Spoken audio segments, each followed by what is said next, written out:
In 1966, the Phantom celebrated his 30th anniversary under the creative team of Lee Falk and Cy Berry.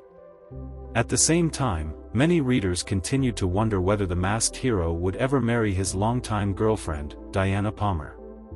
For the Phantom's creator and ongoing writer, the answer was a simple one. I have no intention to marry them. The Phantom must continue to be Diana's protector only. In explaining his rationale, Falk recalled his own reactions to the marriage of another fictional character, one that had helped inspire his jungle hero. I loved Tarzan, but only until he married and had a son. Tarzan as a husband and father spelled the end. I was always nervous when I thought about the Phantom with a wife and child. I seriously considered securing an heir in some other way. Whether coincidental to his musings on an alternative heir or not, Falk introduced a new young male cast member, Rex King, in a Sunday story of the same name debuting in May 1966. This revealed that the Phantom had come across an infant years earlier, whose true origins were a mystery. This child had grown into a boy during the intervening years, unseen by readers until now.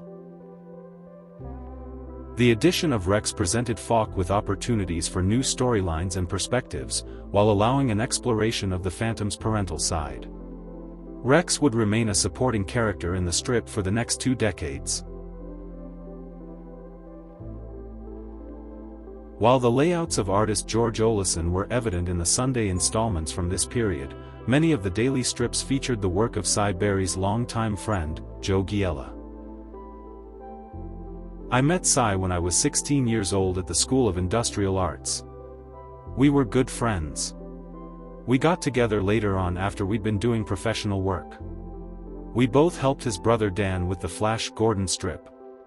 In the late 60s, after I finished working on the Batman syndicated strip, Cy asked me to help him on the Phantom.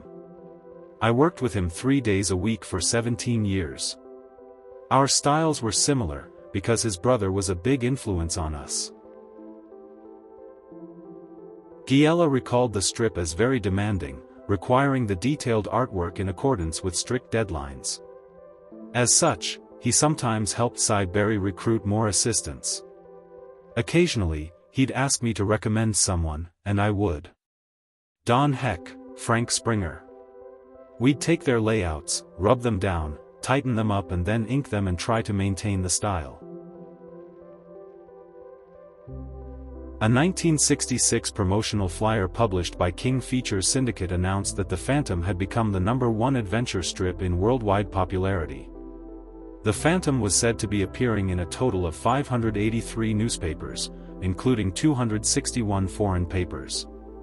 This meant that, of all the American comic strips at the time, only Chic Young's Blondie had a greater worldwide readership. As the 60s came to a conclusion, Falk continued to explore the backgrounds of past Phantoms, occasionally tying them in with real people and history. This was exemplified by Walker's Table, a Sunday story that commenced in January 1969. I began to tie the Phantom mythos with great historical events, like the father of the first Phantom, who was the cabin boy for Columbus.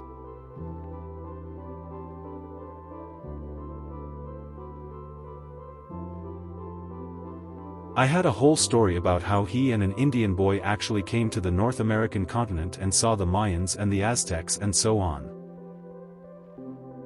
This storyline would include a slight revision to the character's own history. In the 1936 introductory tale, the real name of the very first Phantom had been given as Sir Christopher Standish. When disguising himself as a civilian, the Phantom had used the name of Mr. Walker, which was simply a nod to his reputation as the ghost who walks. However, this was contradicted by the events of Walker's Table, which stated that the first Phantom had actually been the son of Captain Kit Walker, making it his family name all along. A daily storyline commencing on February 10, 1969, The Masked Ball, featured a villain whose appearance was based on Cy Berry's brother, Dan, perhaps best known for his work on the Flash Gordon comic strip.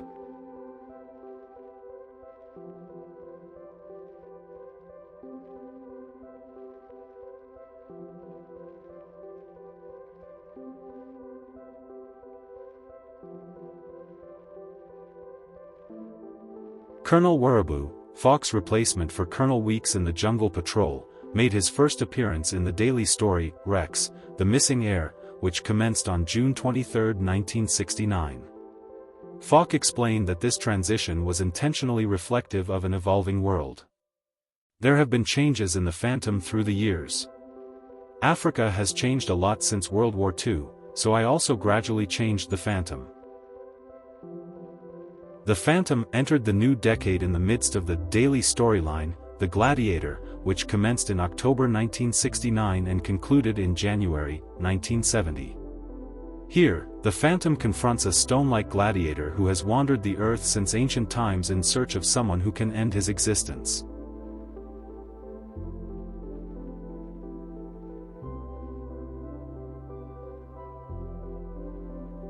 Although it is ultimately unclear as to whether the encounter was real or a hallucination, The Gladiator marked a departure from the usual daily approach, as Falk had previously reserved his less grounded stories for the Color Sunday installments.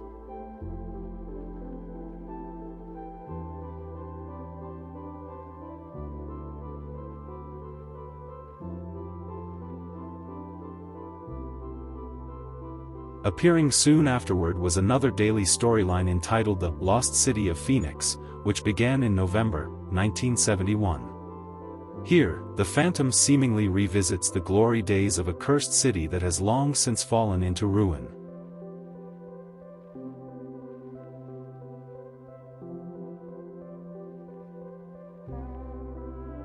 While both The Gladiator and The Lost City of Phoenix were structured in a way that left the Phantom, and readers, unsure of the veracity of the events, they signaled a more flexible approach to the daily format that would continue through subsequent years.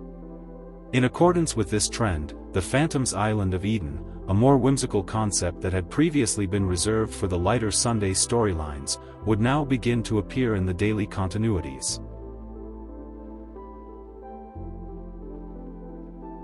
Lee Falk's use of sophisticated criminal gangs, a story element that harkened back to the strip's early days, would continue unabated. Amongst these was the Hydra, a network which took inspiration from the mythical creature of Greek legend. This was later followed in 1971 by The Vultures, a centuries-old organization whose members had specifically targeted the weak and helpless throughout history. Whereas other crime fighters are city-bred fellows who are fighting gangs, the Phantom is different. He occasionally comes to town and will fight a real, mafia type of gang, but for the most part his gangs are sort of worldwide organizations. There's one called the Vultures, whose specialty is to loot areas after national disasters, earthquakes, fires, floods. During wartime, they'd go onto the battlefield and rob the bodies and terrorize the refugees.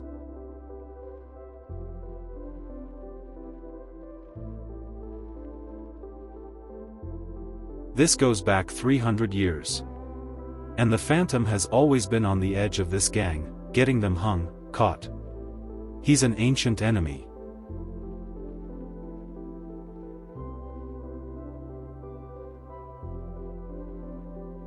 Meanwhile, one of the more memorable Sunday continuities showed the Phantom consulting his chronicles to discover the origins of a theatrical wig, one of many historical items collected by his ancestors and stored within the Skull Cave. This allowed Falk to present a story in which the first and second Phantoms interacted with William Shakespeare. Another thing that kept him fresh was the idea of the generations of the Phantom. I could always go back and tell stories of the first Phantom, or the 10th, and so forth. This gives me a lot of range. The Phantom almost stopped after the second Phantom. This was when the first son was sent out of the jungle, and back to the country of his mother, in this case, England. There, he was to be educated by monks. But the young man ran away and joined the Globe Theatre in England to become an actor. So he ends up in the opening night of Romeo and Juliet, where he played Juliet. You see, they didn't allow women on stage in Shakespeare's time, and young men played women's parts.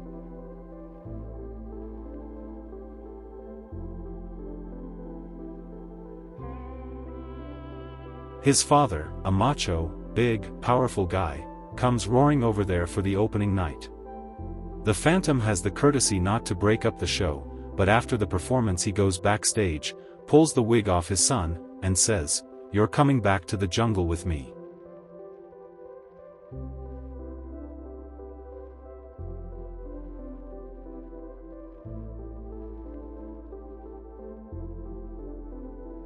The son refuses, and the father goes back without him. He stays for a while and becomes an actor, and then the father is fatally wounded, and the boy is sent for. He returns to the jungle, and goes through the ceremony and becomes the second Phantom. Blood is thicker than water. The Wig was a story that reflected Lee Falk's lifelong passion for the theater. In addition to writing the popular Phantom and Mandrake the Magician strips, he managed several theaters and produced or directed hundreds of plays.